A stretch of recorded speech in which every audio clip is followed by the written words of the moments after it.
Bueno, pues muchísimas gracias a todos por asistir, por venir, para escuchar un tema tan controvertido como es la muerte. Muchísimas gracias al Ateneo Mercantil de Valencia y a Vicente Bosch. Y también quiero agradecer mucho a un gran amigo, compañero y gran escritor como es Raúl Ferrero, que bueno, me ha dado este empujoncito también, o sea que estoy muy feliz y muy agradecida por ello. Pues bueno, sin más, voy a comenzar porque vamos a hablar de muchas cositas y aunque, como digo, es un tema espinoso, yo creo que va muy unido a la vida, ¿no? Porque la muerte es la gran compañera, es nuestra gran compañera. Bien, hablaré de la muerte y sus guías, los psicopompos. Desvelaré quiénes son estas entidades, ya que he ido tras su pista durante muchos años y, de hecho, plasmé toda mi investigación en este libro, El gran libro de la muerte, editado por la editorial Arco Press. Y, bueno, me adentré tanto en la antropología como en la filosofía, como en la religión comparada, el arte, la metafísica, el espiritismo y la literatura de todos los tiempos, porque yo creo que es imprescindible ofrecer al lector pues todas las versiones y todas las herramientas necesarias para que saque sus propias conclusiones. No obstante, es muy importante para el mundo del misterio apoyarse en las fuentes científicas y en las fuentes académicas. Y aunque son dispares, pueden retroalimentarse. Y eso nos abre un gran abanico de posibilidades para investigar, para conocer y para sacar las propias conclusiones. Como digo, es también muy importante el ofrecer esta información y, sobre todo, para que cada uno saque sus propias conclusiones y ejercer el sano ejercicio de la duda.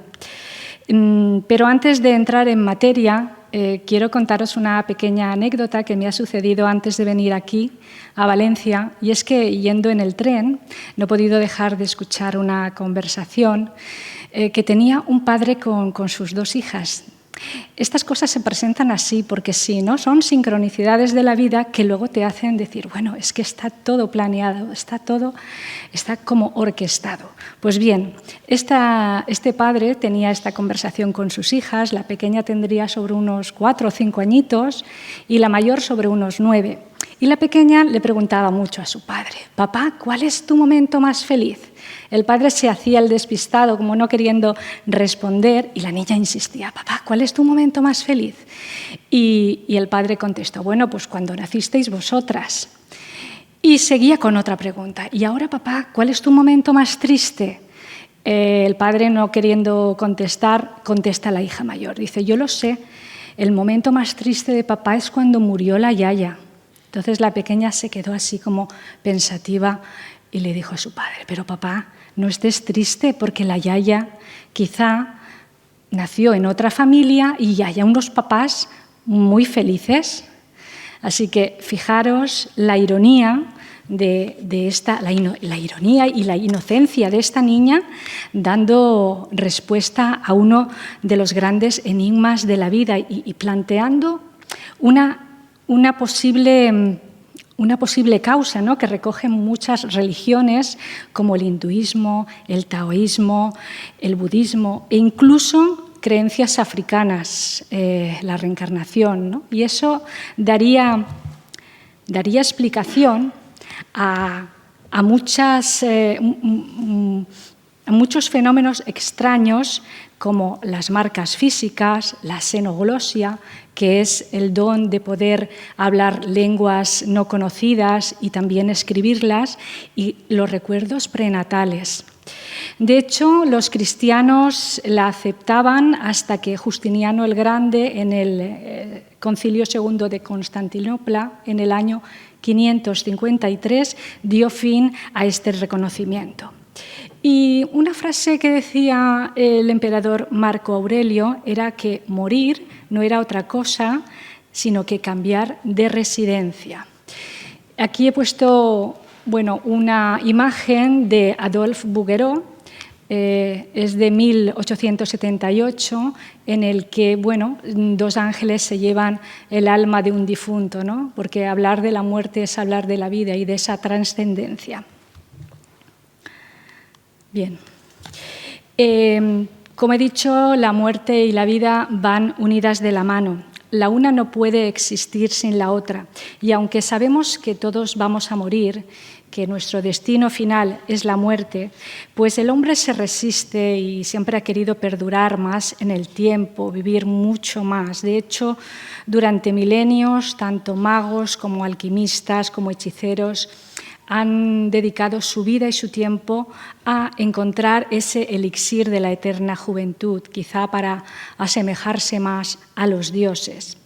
Y todos, desde luego, en algún momento nos preguntaremos qué es la muerte, sobre todo cuando hemos atravesado momentos críticos. Ya los filósofos de la antigüedad, tanto Sócrates como Platón, se cuestionaban este tipo de preguntas, ¿no? y pensaban si morir era un castigo divino o, por el contrario, una liberación del alma.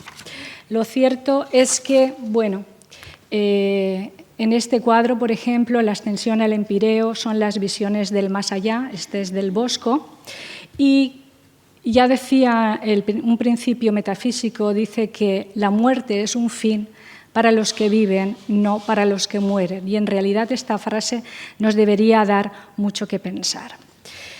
Desde luego, la muerte supone un punto y final, pero muchas culturas creen en la existencia post-mortem. Y de entre ellas, una de las más señaladas es Egipto.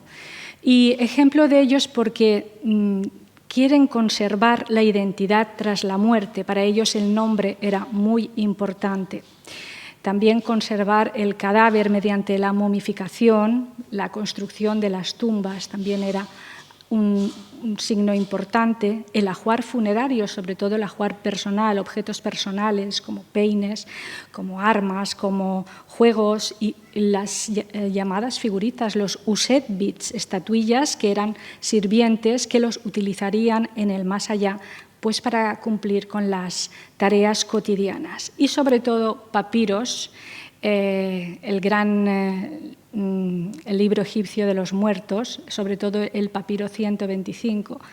Y bueno, era como un mapa de ruta para poder transitar y salvar todos los peligros del inframundo. Bien. El sentido de la muerte tomó forma cuando el hombre primitivo comenzó a enterrar a sus congéneres y fue cuando surgieron sus propias creencias, sus propios ritos, pero no fue hasta que llegó el Homo sapiens que tiene conciencia de que va a morir y eso le angustia y le da mucho temor. Y precisamente es esa relación que tiene con la muerte la que nos habla de cómo es un pueblo, pero sobre todo cómo es el hombre, cómo es él ante la muerte. Bueno, si yo os preguntara, ¿tienes miedo a la muerte? Pues seguro que muchos se plantearían muchas cuestiones, ¿no? Pero tenemos temor a la muerte porque, aunque es nuestra compañera inseparable, la desconocemos y lo que desconocemos nos aterra, nos inquieta y no queremos ni hablar de ella. Hoy en día todavía sigue siendo un gran tabú. Aunque después de realizar mis investigaciones llegué a la conclusión de que eran muchas las personas que sentían mucha angustia ante el momento de la muerte, más que nada porque le tenían temor a sufrir o hacer sufrir a sus seres queridos. Y eso lo sabemos muy bien las personas que hemos enfermado hemos tenido alguna patología grave y le hemos visto de cerca la cara a la muerte, ¿no? Porque la teoría, al fin y al cabo, casi todos la sabemos, pero no es llegado el momento que no sabemos cómo vamos a reaccionar ante la muerte. Y ahí nos planteamos qué sentido tiene nuestra vida, si de alguna manera debemos de cambiar algo, si somos realmente nosotros o estamos condicionados Pues por el trabajo, por la familia, por infinidad de cuestiones que no nos dejan realizarnos tal conforme somos, ¿no? Y nos planteamos si habrá algo tras la muerte o si con la muerte se termina todo. Otro de los miedos atávicos que tiene el ser humano es el miedo a ser olvidado. Y esto perturba mucho a la psique, porque quiere seguir existiendo, quiere seguir permaneciendo, pero en realidad es el ego el que quiere seguir viviendo y alimentándose de lo que ya conoce. Gran parte de nuestros temores también vienen dados por las creencias religiosas, por los relatos antiguos, los libros sagrados. Son todos ellos documentos en el que se ha tratado a la muerte como algo oscuro, algo tenebroso. Tenemos uno de tantos ejemplos, lo podemos ver en el Catecismo de la Iglesia Católica, con las 4 postrimerías, que son las etapas, aquí define las etapas por las que debe pasar cualquier persona después de la muerte.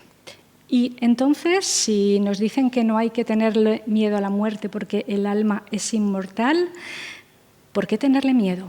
¿Verdad?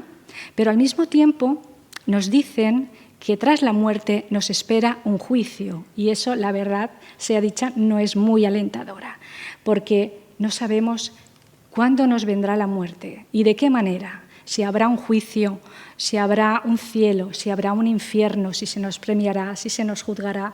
En realidad son todo preguntas de las que desconocemos las respuestas. Solamente podemos crear hipótesis y solamente sabremos lo que sucede pues una vez hayamos dejado nuestro cuerpo físico. Pero ahora preguntémonos por qué en Occidente vivimos de espaldas a la muerte. Y un claro ejemplo de ello, de que vivimos de espaldas a la muerte, es que las personas ya no mueren como antes en sus casas, o son muy poquitas las que tienen ese privilegio de hacerlo. A veces no es posible, pero en realidad no nos gusta que así sea. No queremos mantener en nuestra memoria, en nuestro recuerdo, pues que un familiar nuestro cercano murió en nuestro hogar. Y nos excusamos diciendo que es mucho más higiénico, estará mucho mejor atendido en un hospital o en un geriátrico, y que si sobreviene la muerte allí, pues quizás sea mucho mejor. Cosa que, bueno, a mí por lo menos me gustaría estar rodeada de mis seres queridos y morir en mi hogar, ¿no? En un lugar seguro donde conozco, no en un lugar frío, en una fría cama de hospital. Pero, en fin, esto no lo sabremos. Otro ejemplo de que vivimos de espaldas a la muerte es que tanto los geriátricos, los hospitales y, por supuesto, los cementerios, por norma, siempre se han derivado a las afueras de las ciudades, aunque muchos de ellos hayan quedado en el núcleo urbano, pues por la expansión de la ciudad. Y esto lo tenemos, bueno, muy asumido como algo cotidiano, no nos damos apenas cuenta, pero sí que es cierto que todo aquello que roza a la muerte lo queremos tener cuanto más lejos, mejor, ¿verdad?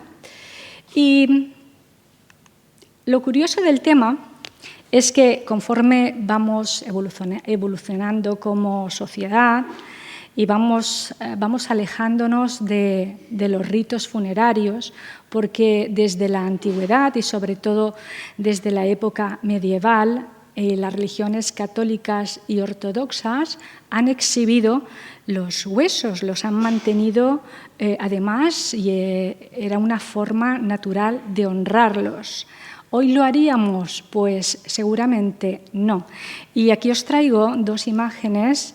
Una de ellas es la Capilla de las Calaveras, que está en Polonia, que está de aquí, construida en 1776, y es la fosa común de aquellos que murieron en la Guerra de los 30 años, y las paredes están decoradas con más de 3.000 cráneos y los huesos de más de 21.000 personas.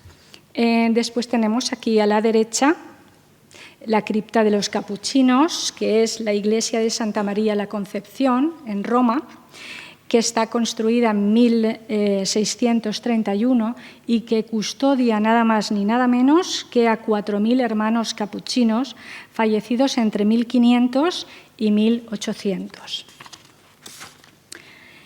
Pero no solo hay personas y distritos urbanos que viven de espaldas a la muerte, sino que conviven con ellos. Y una de esas ciudades es la ciudad del Cairo, en Egipto, donde una gran necrópolis se ha convertido en una gran metrópolis. Se llama la ciudad de los muertos de Arafa. Seguro que si habéis visitado Egipto, alguno de vosotros, siempre os han dicho los guías que, bueno, que es un lugar peligroso para el turista. No obstante, allí pues tienen sus talleres los orfebres, y no hay ni escuelas, no hay clínicas, no hay agua potable, tampoco mucha luz, y por eso nos dicen que también es un lugar peligroso.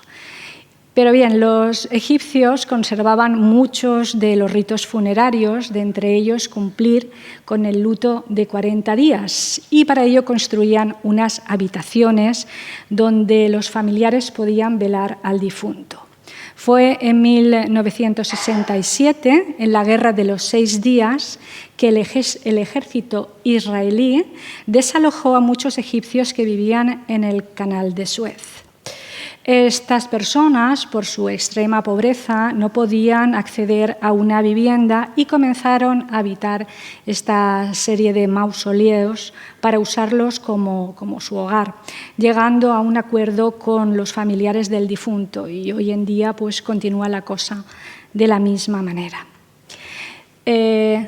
Otra historia muy curiosa que me sucedió al visitar Egipto, ya hace bastante tiempo, sobre el 2006 o así fue, pues nada, conocí a un chaval joven que trabajaba en la motonave que va por el crucero del Nilo, y este chaval estaba aprendiendo el español y nos dijo que por favor le anotáramos la canción de Hola don Pepito, hola don José.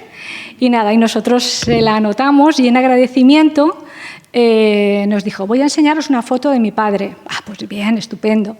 ¿Y cuál fue nuestra sorpresa? Que la foto era de su padre, pero amortajado. Y entonces, pues claro, eso nos creó un impacto porque nosotros no estamos acostumbrados a fotografiar a nuestros difuntos, cosa que en la antigüedad sí que hacían, se fotografiaban a muchos de ellos. Y lo hizo, pues nada, de lo más orgulloso, enseñándonos a su padre que acababa de morir. Entonces eso también fue un impacto tremendo.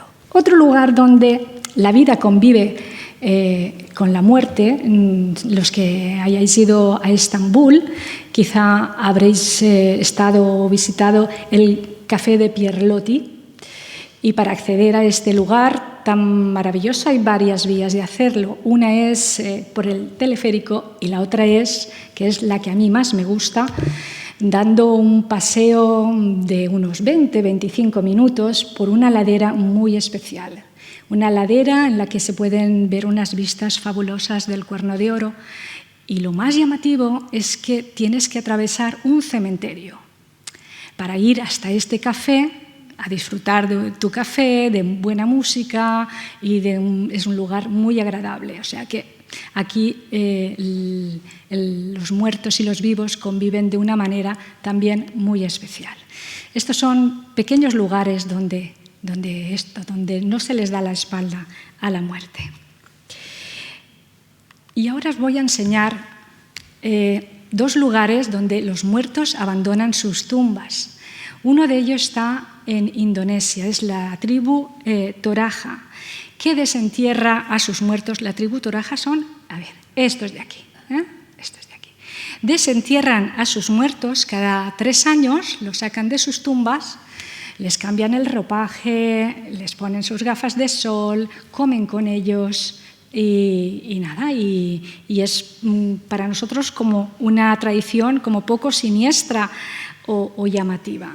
Y después tenemos al pueblo Magache, que son estos de aquí, que es un pueblo de la isla de Madagascar y que cada 7 años exhuma a los muertos y celebra una fiesta, ¿no?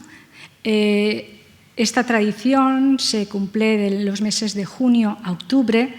Los políticos quieren erradicarla, pero el pueblo magatse dice que ni hablar, que continuarán haciéndolo. Entonces, cada 7 años exhuman a sus familiares, les cambian la vestimenta y todo ello lo hacen con muchísima alegría, rodeados de tambores, de banquetes y bueno, para ellos más que un culto religioso es una tradición que dicen que continuarán haciéndola.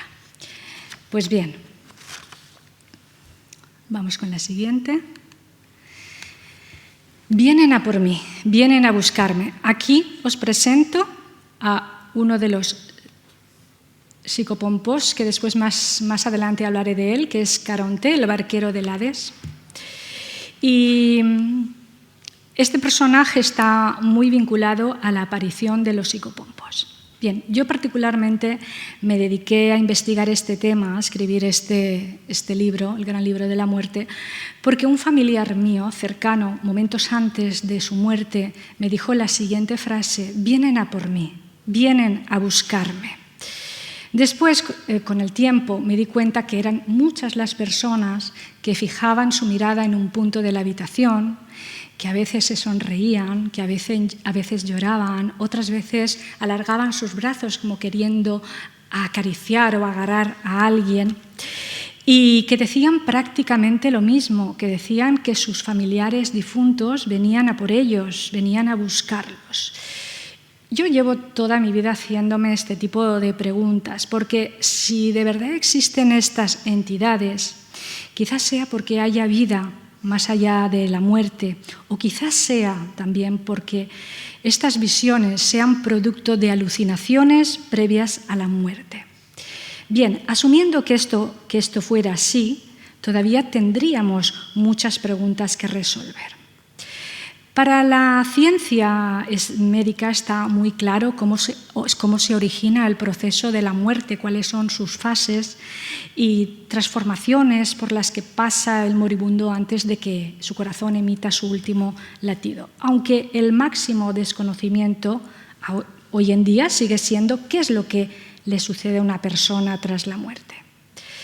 Bien, hay estudios que revelan que 30 segundos antes y 30 segundos después de la muerte, las ondas cerebrales registran los mismos movimientos que cuando soñamos o cuando recordamos memorias.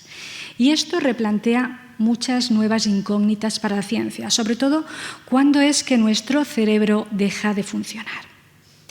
Nosotros no tenemos pleno convencimiento si volveremos, si renaceremos, o de qué forma, ¿no? De qué forma, o si con la muerte se termina todo. No tenemos en nuestra memoria registro alguno. Y esa es la gran pregunta, esa es la gran incógnita que ningún científico ha podido resolver. Solamente se plantean hipótesis. Y hay algunas de ellas que las describo en el libro. Pero sí que podemos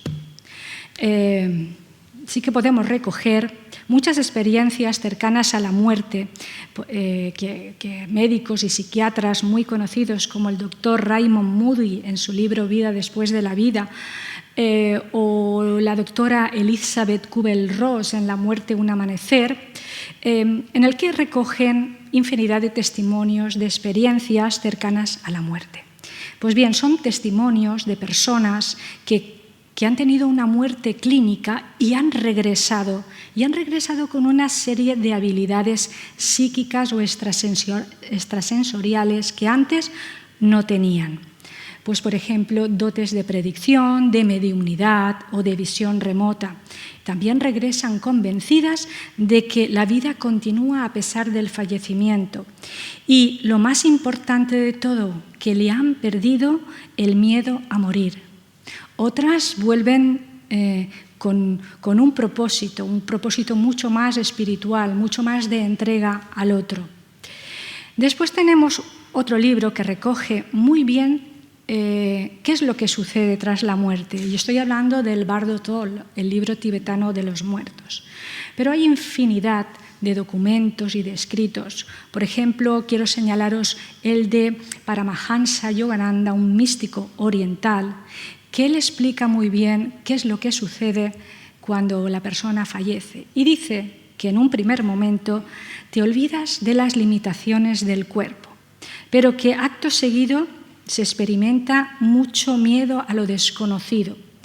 Y después se tiene una maravillosa sensación de descanso y libertad. Y se comprende que existes independientemente del cuerpo físico y mortal. Pero ahora vayamos al quid de la cuestión. Voy a hablaros de lo que es un psicopompo. Y voy a hablaros de ese personaje que dicen ver algunos de los que están a punto de morir. La palabra psicopompo es un vocablo bastante extraño que viene del griego y que está compuesto por estos dos términos. Psiche, que significa alma o espíritu, y pompos, que es guía. Por lo tanto, es el que conduce o guía a las almas.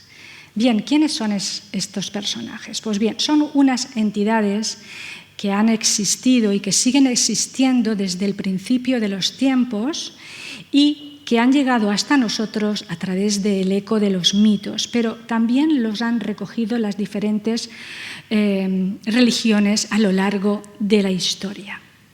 Estos seres habitualmente hacen su particular acto de presencia en el instante o momentos previos a la muerte y lo hacen para acompañar, para calmar y sobre todo para custodiar el alma del difunto y llevarlo a ese más allá.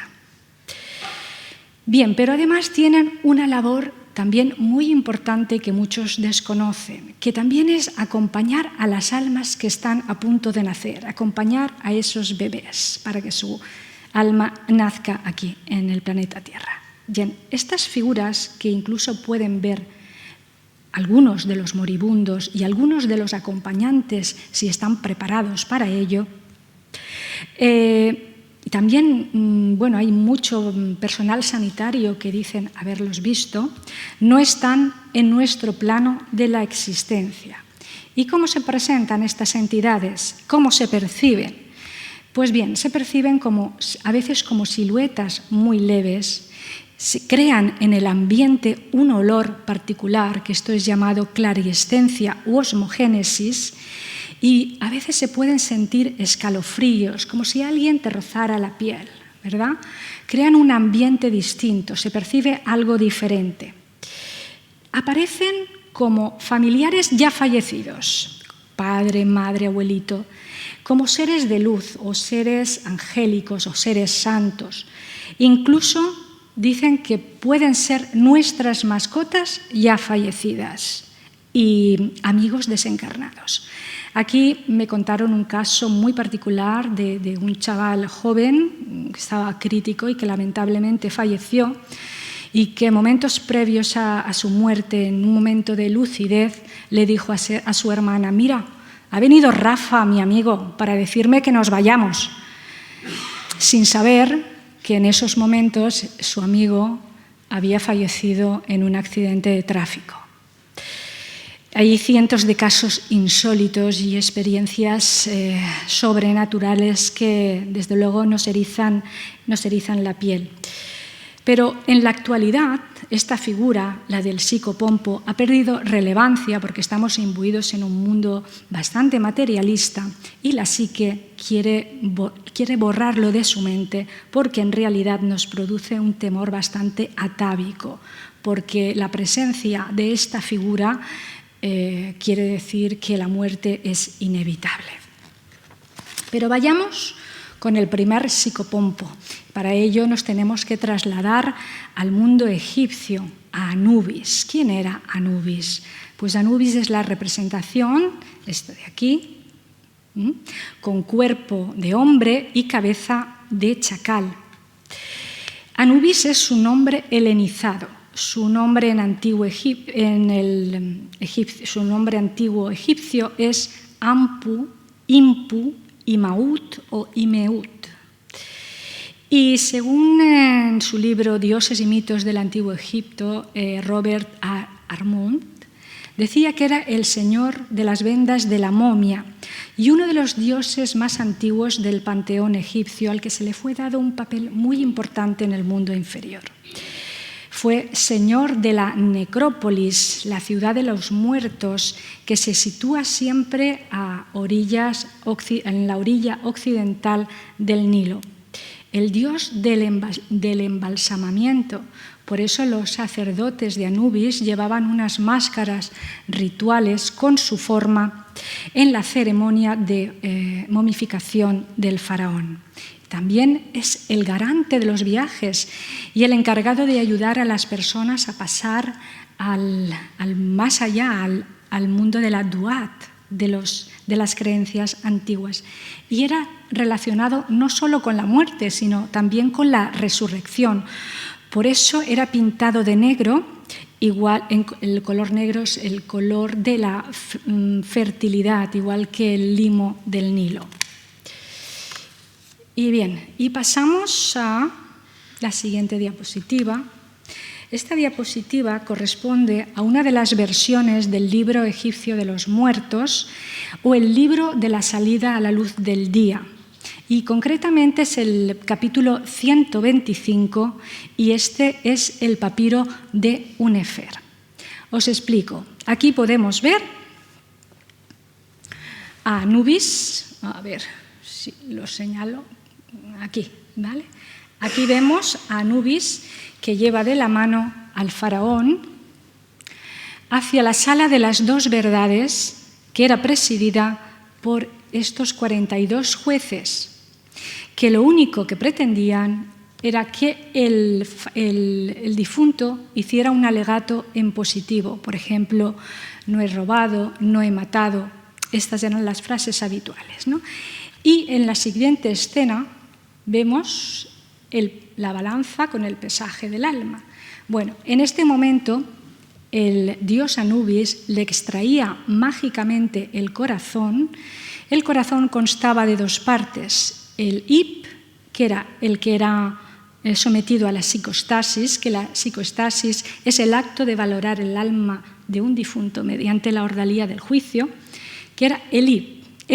Este tenía la forma de vasija, de contenedor. ¿Y por qué? Porque aquí era donde se contenían las emociones, los sentimientos, las actitudes. Y el Hati simplemente era la forma fisiológica, o sea, el corazón en su latir, nada más, ¿no? Entonces, al extraerle el corazón, era dejado en uno de los platillos de la balanza y en la siguiente balanza se depositaba la pluma de Maat, la pluma de avestruz de Maat, que era la diosa de la justicia, de la verdad y de la armonía. Y tenía que estar en equilibrio el peso del corazón con la pluma de Maat. Si pesaba más el corazón que la pluma, sería devorado por este monstruo que está aquí abajo. A ver, sí, aquí abajo, que se llama Amit, con cabeza de cocodrilo, patas delanteras de león y patas traseras de hipopótamo. Entonces, este monstruo le daría la segunda muerte. Al lado vemos al dios Tot, con cuerpo humano y cabeza de ibis, que era el dios encargado de anotar, era como el notario que tomaba nota de todo lo sucedido en el juicio. Y después, la siguiente escena, vemos al faraón que ha pasado el pesaje del alma y que es acompañado por el dios Horus a la casa del padre, Osiris. Os suena la casa del padre, ¿verdad? Nos suena a nuestras creencias más cercanas, ¿verdad? Donde allí ya pasaría al paraíso. Como veis, esta figura del psicopompo es la que acompañaba al difunto hacia el juicio, hacia el más allá. Lo curioso del tema es que esta misma escena la podemos ver representada hoy en día. Lo único que ha cambiado son los personajes que después os iré explicando. La podemos encontrar, este es el pórtico de la Catedral de Notre Dame, en la que vemos también este mismo pesaje del alma. Lo único que cambia aquí, en vez del monstruo Amit, tenemos al diablo y aquí tenemos, en vez de Anubis, tenemos al arcángel San Miguel que porta la balanza. Bueno, pero no solamente en esta escena, sino que hay otras. Por ejemplo, aquí tenemos un friso, este friso del arcángel Gabriel portando la balanza, que lo podemos encontrar en el Museo Arqueológico Nacional de Madrid. También tenemos esta misma estampa con la imagen de San Miguel, el demonio que quiere llevarse el alma del difunto, que se encuentra en Santa María del Estany, en Barcelona, es uno de sus capiteles. Y aquí tenemos un lateral de un altar del siglo XIII y que se encuentra en el Museo Episcopal de Vic, en el que vemos también aquí un alma juntando sus manos piadosamente pidiendo clemencia. Bien. El pesaje del alma fue incorporado por los primeros cristianos coptos de Egipto en el siglo I, ramificándose después por las diferentes culturas del Mediterráneo. Y Anubis, aquí fue cuando se convirtió en San Miguel. La iconografía de este santo comenzó a forjarse en Bizancio y estas representaciones artísticas, sobre todo la del pesaje del alma con San Miguel, se difundieron a partir del siglo X. Aquí vemos esta primera imagen, que es la imagen del dios Horus a caballo. Y curiosamente, esta escultura se puede encontrar en el Museo del Louvre, pero curiosamente fue encontrada en un medallón que llevaba un legionario romano del siglo I, cuando Egipto comenzó a ser provincia romana. Después, como guiño a Valencia, lo reconoceréis, este es el retablo de la Catedral de Valencia, de la figura de San Miguel también portando la balanza. Y como último veréis aquí a San Jorge, que tiene mucha similitud con Horus, los dos lanceando al mal, uno en forma de cocodrilo y el otro en forma de dragón. Pero ¿quién es San Miguel? Es uno de los primeros ángeles o arcángeles cuyo nombre significa ¿quién como Dios?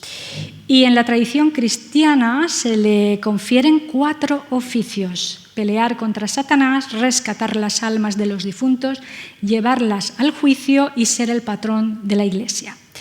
Se le distingue y es ensalzado por las tradiciones católica, ortodoxa, copta e islámica como el jefe de los ejércitos de Dios y el que encabeza la jerarquía para combatir las fuerzas del mal, pesar las buenas o malas acciones del alma en el juicio y conducir a los difuntos al más allá. Pero su apariencia en el arte queda idealizada con unas características muy especiales, dotado siempre de una fuerza espiritual y de un halo de pureza. También es representativo en él el acto de sostener la balanza y, por supuesto, siempre con una actitud guerrera, acentuada por su armadura, por su espada o por su lanza. Y esto nos recuerda mucho al dios Horus y a San Jorge, patrón de tantas ciudades como la que soy yo, que soy de Alcoy. Bien, todos ellos son héroes que supeditan al mal. Pero hablando del pesaje, tengo que recordar al doctor Duncan McDougall.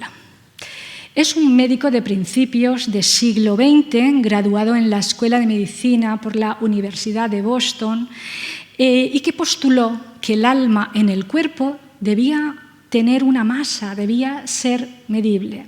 Fue en 1901 cuando el doctor observó que el peso entre la vida y la muerte variaba.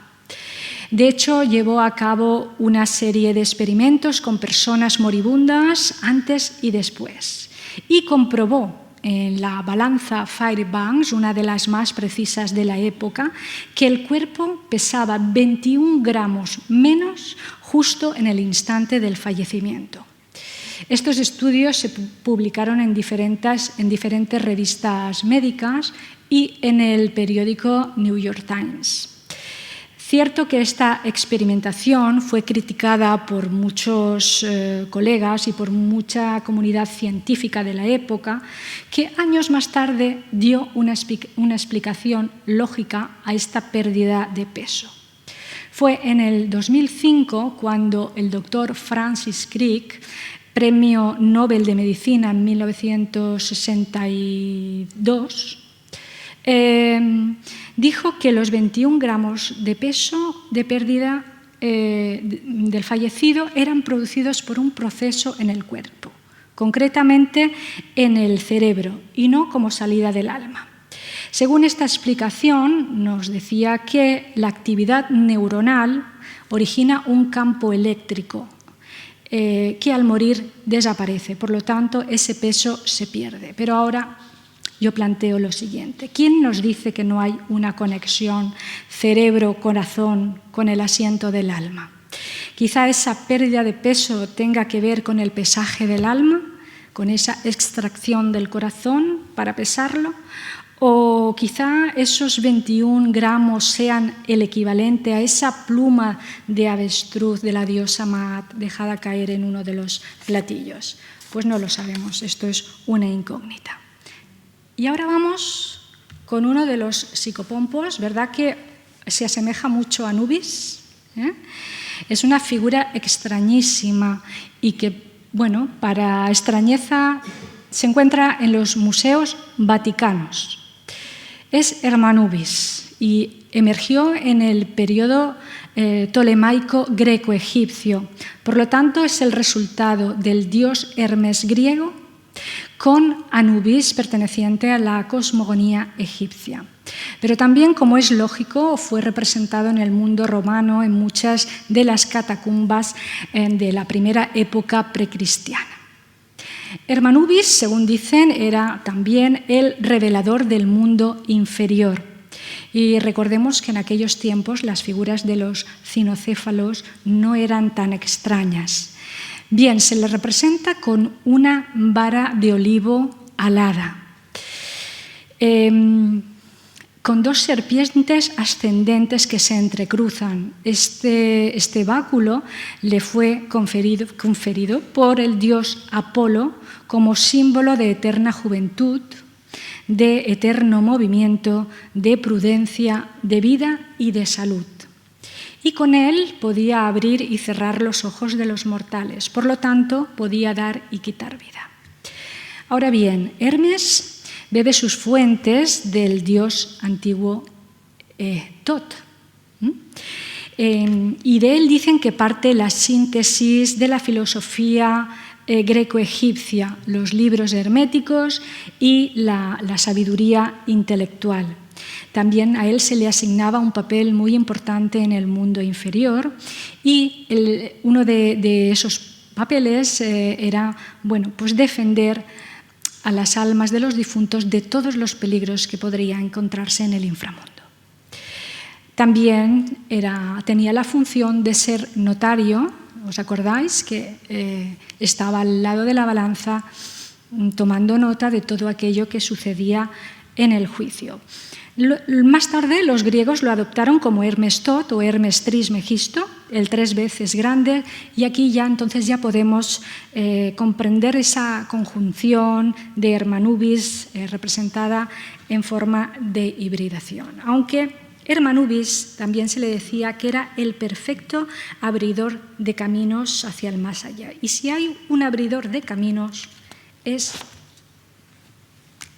representado por las figuras de los chacales. Bien, se dice que hay una larga y extensa creencia primitiva que consideran a los perros y a los chacales como protectores del difunto y que siempre están en esa temible línea de las intersecciones de los caminos y que están entre el mundo visible e invisible. Y como digo, nos volvemos a remontar a Egipto, porque según sus tradiciones, el recorrido que hacía el difunto hasta llegar a su destino era guardado tanto por Anubis como por Upuaut, es el perrito, el chacal, Este es llamado Upuaut, que es el abridor de caminos. Y bueno, normalmente iba delante de muchas procesiones y entre ellas la fiesta del Hepset, en la que se celebraba el rejuvenecimiento del monarca. Pero ¿por qué se consideraban protectores del difunto? Pues los egipcios, antes de poner en marcha la momificación, enterraban a sus muertos bajo las arenas del desierto a muy poca profundidad. Entonces quedaba detenido el proceso de putrefacción y estos enterramientos eran acechados por diferentes animales carroñeros como el chacal. Y esto incentivó a la idea de que eran los protectores del difunto. Pero si consideramos al perro como psicopompo, es porque entre sus cualidades es guardián y es vigilante y se anticipan siempre a los peligros. También se dice, esto es una leyenda, pero que tiene su peso, que cuando estos animales, tanto los perros como los chacales, lloran o aúllan por la noche y tú eres capaz de escucharlos y no paran, son insistentes, es porque alguien de la familia va a fallecer. También se dice que es un animal psicopompo porque es el fiel compañero del hombre. De hecho, no sé si os acordáis de un perro que salió hasta en los medios de comunicación. Bueno, hay muchos ejemplos, pero el perro Capitán, ¿no?, de Argentina, que estuvo 11 años yendo a visitar la tumba de su dueño y allí estaba el animalito sin moverse todo el día llorando. Hay muchos más casos, ¿no?, pero este es uno de los más significativos. Bien, pues son animales que nos reconfortan. Y si vamos más a indagar en la cultura del Antiguo Egipto, había un periodo de tiempo marcado en el calendario que era la salida de la estrella Sirio o Canis Majoris, también llamada la estrella del perro, asociado a los días de más calor. Por lo tanto, a los días de más sufrimiento, de más enfermedad, cuando las plagas de mosquitos, pues bueno, hacían su particular acto de presencia, ¿no? De hecho, y por eso llamamos a esos días días de perros. Y nosotros cuando decimos, hemos tenido un día de perros, significa que no hemos tenido un día agradable, ha sido un día pues difícil. De hecho, de julio a septiembre se celebran muchas festividades de estos llamados psicopompos. Fijaos, entre ellos tenemos el 25 de julio, que se celebra San Cristóbal de Licia. El 11 de agosto, Santa Clara. El 22 de agosto, San Guinefort, que después os explicaré quién es. El 24 de agosto, San Bartolomé. Bueno, todos ellos son considerados como acompañantes del alma. Y si hablamos de perros psicopompos, pues, como no, Anubis, Cerbero, el centinela del Hades, y Graham en su equivalente nórdico. Pero vayamos a otra cultura, vayamos a México. En México criaban una especie de perros de color del sol para hacer un ritual de sacrificio y para que acompañaran al difunto. Estos eran llamados los Xoloitzcuintlis. Bien, arqueólogos han encontrado enterramientos muy próximos a Jalisco de alrededor de 300 años antes de Cristo, y no de perros sacrificados, sino de cerámica. Cerámica conocida como perros de Colima, a modo de símbolo para ese viaje de ultratumba. Y según cuenta la mitología, dice que el difunto debía subir a lomos de su perro para cruzar el río que lo separaba del Mictlán. El Mictlán era, como si dijéramos, el inframundo de los mexicanos, ¿no? Como veis, hay siempre un medio acuoso que el difunto tiene que atravesar, pero bien, solamente podía hacerlo si no había maltratado a su perro. Si lo había hecho, jamás le dejaría subir a sus lomos para cruzar este río. Bien, seguimos con la siguiente. Aquí tenemos el libro de las maravillas. pertenece a un manuscrito del siglo XV y que relata los viajes de Marco Polo a China. El manuscrito original no se conserva, pero el texto fue reconstruido a partir de 150 manuscritos medievales y renacentistas, y en él podemos observar una serie de cinocéfalos haciendo negocios. Y este manuscrito lo podemos encontrar en la Biblioteca Nacional de Francia. Bien, ¿y qué significa cinocéfalo? Pues aquel que tiene la cabeza de perro. Ya el historiador griego Ctesias del siglo V describió una raza humana con cabeza de perro procedente de la India y que tenían el hocico alargado, tenían vello en el cuerpo, además eran obligados a comer como perros y a gruñir como perros. Pero también el historiador de Halicarnaso, Heródoto, en su historia de Heródoto, también hace mención a estos seres tan sorprendentes y que vivían al este de Libia como hombres cinocéfalos. Bueno, no podemos saber si esto es cierto o son las representaciones de una idea o la observación del mundo animal, pero sí que es cierto que en los primeros tiempos de la cristiandad eran tenidos muy en cuenta, y de hecho tenemos imágenes como la imagen de San Cristóbal de Licia, que aquí está, San Cristóbal de Licia del siglo XIII y que se encuentra en el Museo Bizantino de Atenas. Aquí está. Pero aquí en España también tenemos las representaciones. Tenemos al Cristobalón cinocéfalo de la iglesia de San Millán, que está en Segovia. Y después tenemos a San Cristóbal de la Iglesia Católica de los Mariavitas en Polonia. Pues en realidad San Cristóbal no es nada más ni nada menos que la cristianización del dios egipcio Anubis. Y San Cristóbal, como de todos es sabido, es el patrón de los alquimistas y de los conductores de almas, conductores de vehículos. Bien, yo recuerdo que en el SEAT 600 de mi padre había una especie de placa que estaba imantada en el salpicadero con las fotos de mis hermanas Rosa y Lirios y la mía, y la figura de San Cristóbal, y decía: no corras, papá.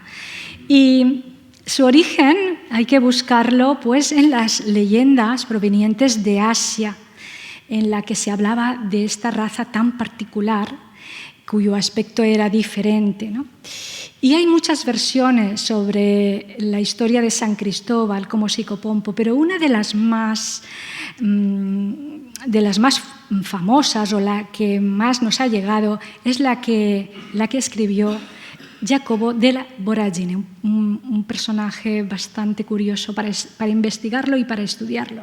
Fue obispo de Génova y el autor en el siglo XIII de la Leyenda Áurea, en la que contaba la historia de los santos y en la que decía que su nombre original podía ser Reprobus, o Fero o Adócimo.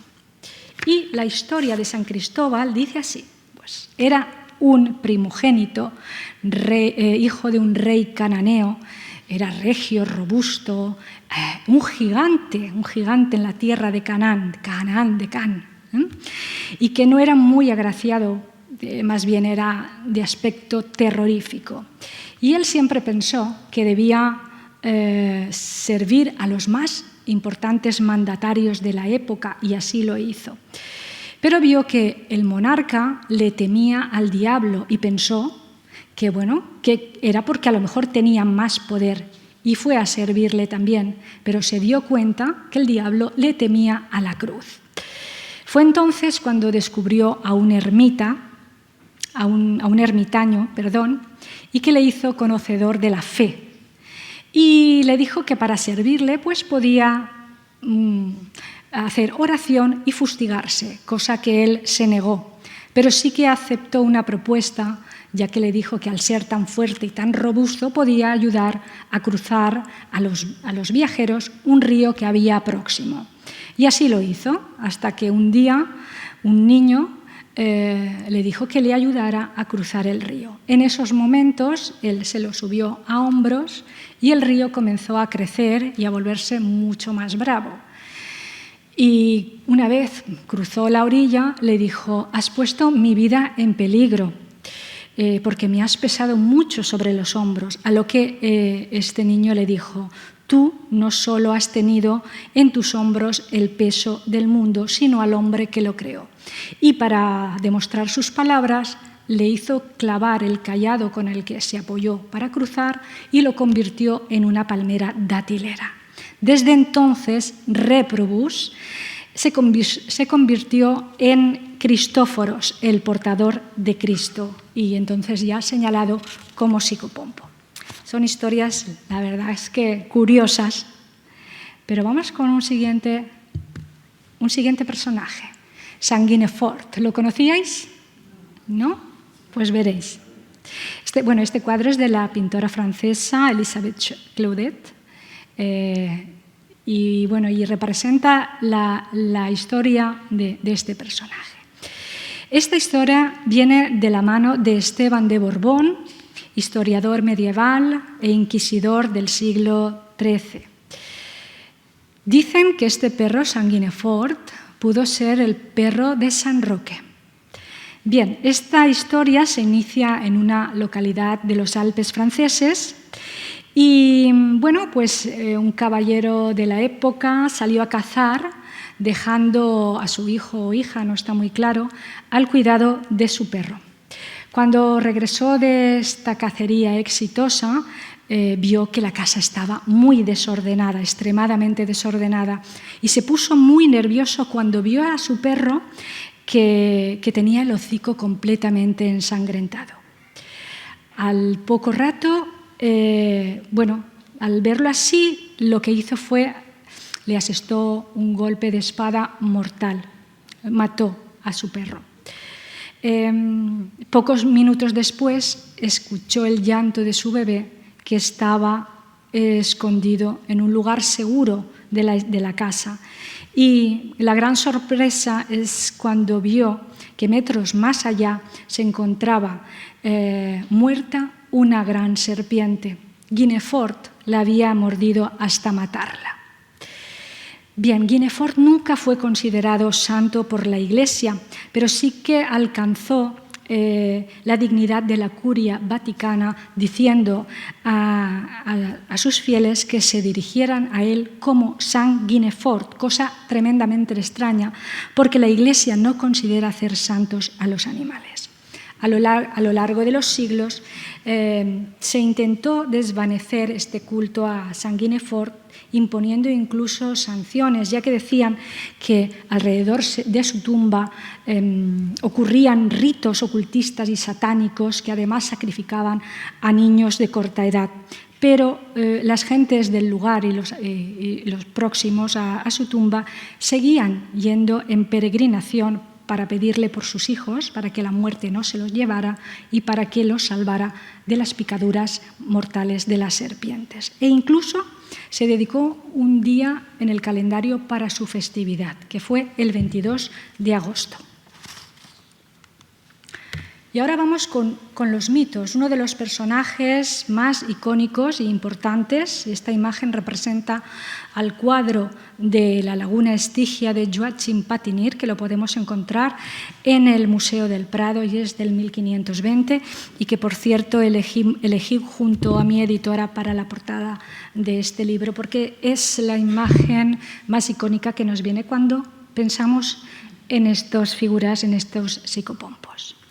Pues bien, los mitos son los que sustentan muchos de nuestros sistemas de creencias y además las culturas, las personas se han expresado a través de ellos y están rodeados siempre de un halo, una atmósfera mágica y sobrenatural, pero no por ello debemos pasarlos por alto. Caronte, como digo, es una de las primeras imágenes que nos viene a la mente. Era hijo de Erebo, que significa la noche o las sombras, y Nix, la oscuridad.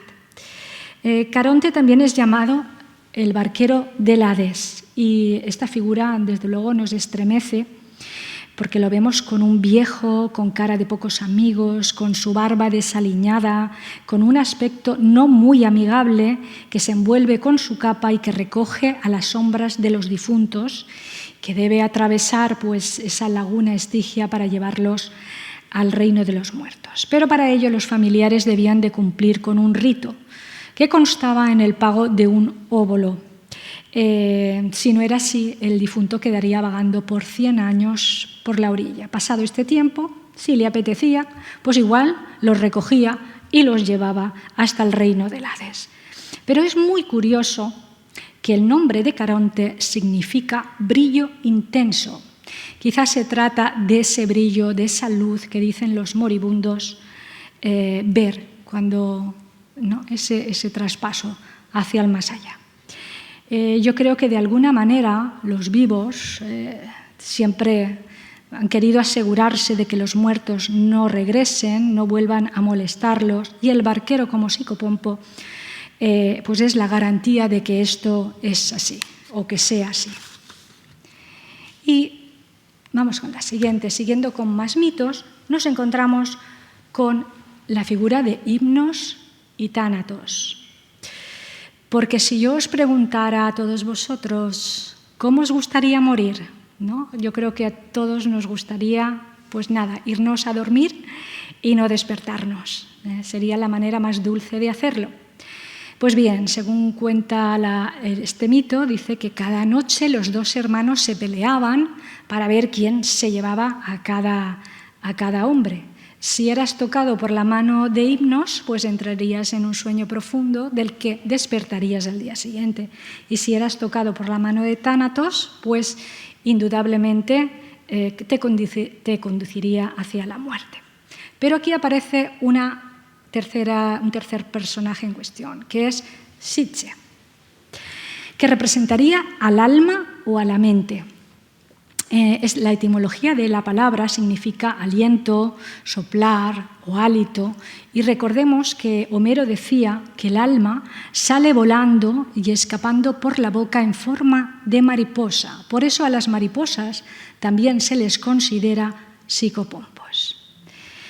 La metafísica nos dice que el sueño es como un ensayo previo a la salida del cuerpo y que, bueno, entonces ya es cuando sale el cuerpo definitivamente y no regresa. Esto resumido muy mucho, pero seguimos. Ahora nos trasladamos, damos un salto en la geografía y nos trasladamos hasta el norte, hasta el pueblo vikingo. Allí nos encontramos con las conocidas valquirias, cuyo nombre significa las que cogen a los caídos en combate. Y lo hacen cabalgando a lomos de caballos alados y, bueno, su cometido era llevarlos hasta la Valhalla y también cuidarlos y darlos de beber hidromiel.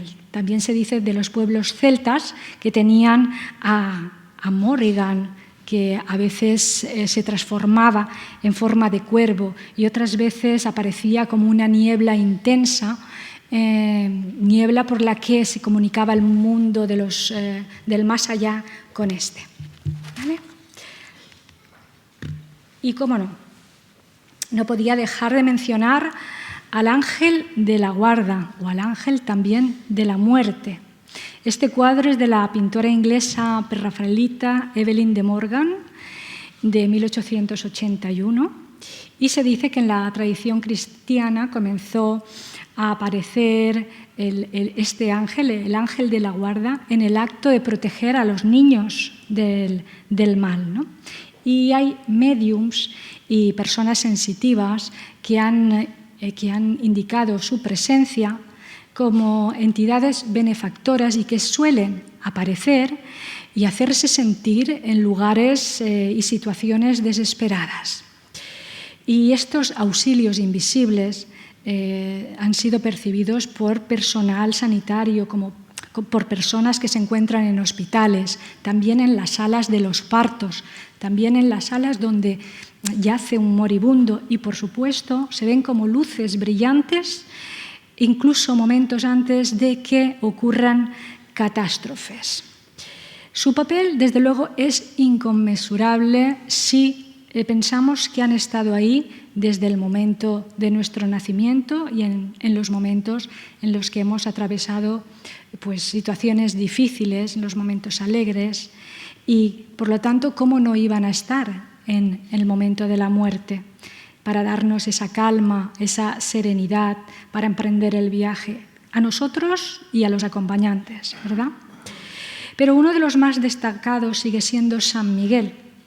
Entre los judíos y los musulmanes tienen a Azrael, que como misión principal es la de llevar a los difuntos al más allá, y se dice que lleva consigo siempre un pergamino y aquí anota tanto los nacimientos como las muertes. Y esto me recuerda mucho también al mito de las Moiras. Las leyendas bíblicas nos hablan de Abraham, de Gabriel y de Lailá como psicopompos. Y ahora vamos con los pasadores de almas, porque no solamente hablamos de los mitos o de ángeles o de seres sobrenaturales, también hay personas tan vivas como vosotros, como yo, que son pasadores de almas. Ya los antiguos chamanes tenían esta misión, ¿no?, de acompañar al difunto hasta un lugar seguro. Estas personas normalmente tienen una sensibilidad especial.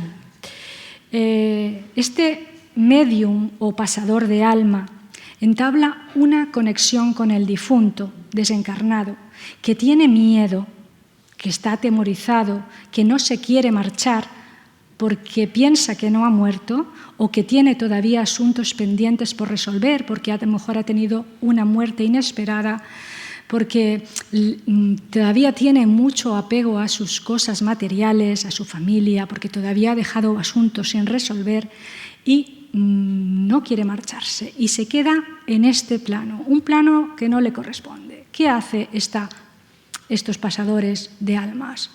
Pues mediante su don especial, quizá aprendido, quizá de otra vida anterior, lo que hace es eso, ayudarle a pasar al otro lado, pero siempre hay libre albedrío, siempre no puede, a veces no puede ser, ¿no? Y le abre esa luz que dicen ver todos al final del túnel, y lo impulsa para que emprenda su camino, diciéndole que no puede seguir existiendo en este plano, que él debe continuar porque el alma continúa con su proceso evolutivo. Si se queda atascado y además no es beneficioso para sus familiares que se quede rondando, ¿no?, por un límite que no le corresponde. Y este trabajo lo hacen estas personas que se llaman pasadores de alma. Esta es una xilografía del 1500 que viene a explicarnos un pasador de almas que también se ayuda de sus guías espirituales y ayuda a sacar al alma del difunto. Como veis, sale por la boca, como os he dicho antes, en forma de mariposa. Pues bien, vamos a seguir hablando de más psicopompos, porque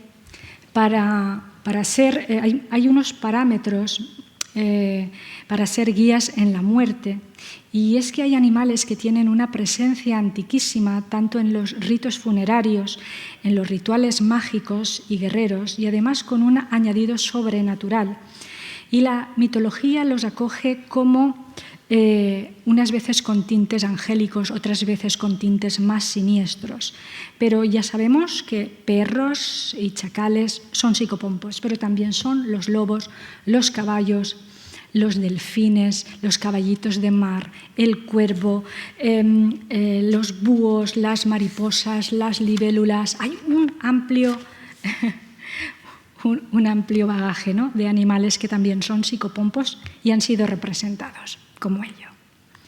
Bien, si hablamos del buitre, hay que llevar la mirada a una religión muy antigua que hunde sus raíces en Irán. Estoy hablando de los seguidores del profeta iraní Zaratustra, o también llamado Zoroastro, que se considera que vivió en 1300 a.C., en 1000 a.C. Pues bueno, los adeptos a a este profeta, a esta religión, colocaban a sus muertos en lo que se han llamado las torres del silencio, dark mass, y para que fueran devorados por los buitres, porque ya ellos creían que estos animales elevaban el alma del difunto hacia el cielo. Son edificios mortuorios que tenían una techumbre plana y que se dividían en 3 anillos concéntricos. El exterior albergaba a los hombres, el medio a las mujeres y el interior a los niños. Y bueno, normalmente también estaban a las afueras de la población y ellos creían que era todo un privilegio ser devorados por los buitres. Los romanos y los celtíberos también tenían esta costumbre, pero solamente para los guerreros que morían en combate. Y si nos remontamos al Antiguo Egipto, vemos como también eran representados en los dinteles de las tumbas y también estaban representados en la corona del faraón. La cobra como protectora del Bajo Egipto y el buitre protector del Alto Egipto y, bueno, como veis también estaban siempre presentes. Vamos con las mariposas. Bueno, hemos asimilado el proceso de la metamorfosis de la mariposa como el ciclo vital de un ser humano que se describe en él el ciclo de la vida, del desarrollo de la vida, de la muerte y también de la evolución espiritual. Pero no siempre las mariposas son portadoras de buenas noticias. Los médiums, los sensitivos, los videntes dicen que las mariposas que tienen las alas anaranjadas o marrones son portadoras de fallecimientos. Una buena amiga de Chiapas me contó que cuando una mariposa con alas negras entra en tu campo visual, también significa que alguien cercano va a fallecer. Y las mariposas con alas blancas son las portadoras de buenas noticias. Pero ya los griegos daban explicación al movimiento de las mariposas y decían que cuando revoloteaban a la luz de las velas, cuando revoloteaban agitadamente, eran las almas de los que habían muerto recientemente. Y aquí me viene a la memoria pues las palomitas o las mariposas que prendían nuestras abuelas en la noche de Todos los Santos, ¿verdad? No sé si las habéis conocido. ¿Verdad que sí? Que se ponían en agua con aceite, pues se les llamaban mariposas también. Y es que el término griego de alma es psiche, que también está relacionado con ese último aliento, el aliento que sale por la boca en forma de mariposa. Es muy curioso esto. Bien.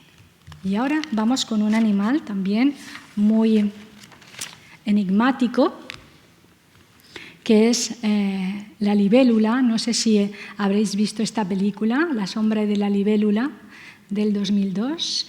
Pues es muy significativa porque aquí, y además es muy bonita esta película, da mucho que pensar.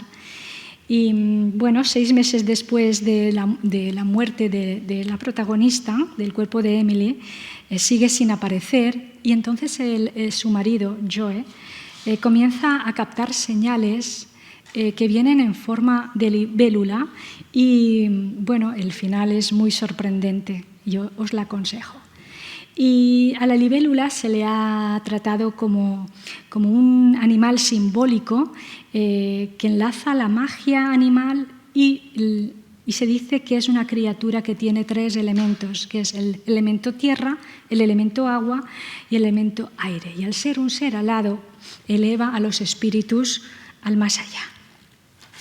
Y ya para finalizar, cómo no, acordarme de Peter Pan, que viene del mundo de la literatura. Y es que en 1909 James Matthew publicó una novela ficticia expresamente para adultos y la llamó El pajarito blanco, en la que dio a conocer por primera vez la figura de Peter Pan. que más tarde Walt Disney pues, le dio un enfoque bastante distinto, mucho más comercial, mucho más amable, mucho más sugerente, ¿verdad?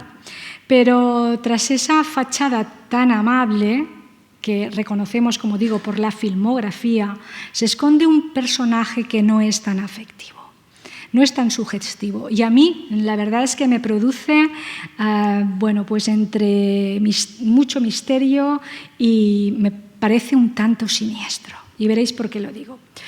Porque debemos reparar en los detalles de Peter Pan, porque encarna la figura del psicopompo que recoge a los niños fallecidos para llevarlos al país de nunca jamás, esa especie de paraíso que nosotros imaginamos, ¿no?, para esos niños que no han podido crecer, y es un lugar donde no hay ninguna regla escrita, donde están continuamente jugando los niños, y así nos gustaría, ¿no?, que estuvieran en un lugar amable, donde la diversión fuera el leitmotiv. Estos niños se hacen llamar a ellos mismos los niños perdidos, por eso, porque se perdieron crecer y porque quedan eternamente en la memoria como niños. Fijaros, Peter Pan era un niño que no puede crecer, que no quiere crecer, que no puede morir, un niño que vuela, un niño que está entre el más aquí y el más allá, por lo tanto no se le puede ver, y que lo acompaña siempre su hada Campanilla, que también se lo llevó de los jardines de Kensington al país de nunca jamás. En conclusión, es un niño que recogía a los niños fallecidos para elevarlos hasta lo más alto del cielo, para después girar a la segunda estrella a la derecha, volando hasta el amanecer, para llegar renacidos al país de nunca jamás. Así que con esto vamos, está más que claro que la figura de Peter Pan es una figura creada con el simbolismo de los psicopompos. Bien, y ya para finalizar, pues sé que la presencia de los psicopompos se sitúa entre la frontera de lo irracional, de lo misterioso, de lo desconocido, y que puede hacernos estremecer y sacar los miedos más atávicos. Pero quizá estos personajes se presenten para hacernos el viaje mucho más agradable, mucho más calmado, y son un bálsamo que nos puede reconfortar, pero no lo sabremos, solo lo sabremos llegado nuestro momento. Y como decía Pablo Neruda, si nada nos salva de la muerte, al menos que el amor nos salve de la vida. Y hasta aquí, pues, gracias.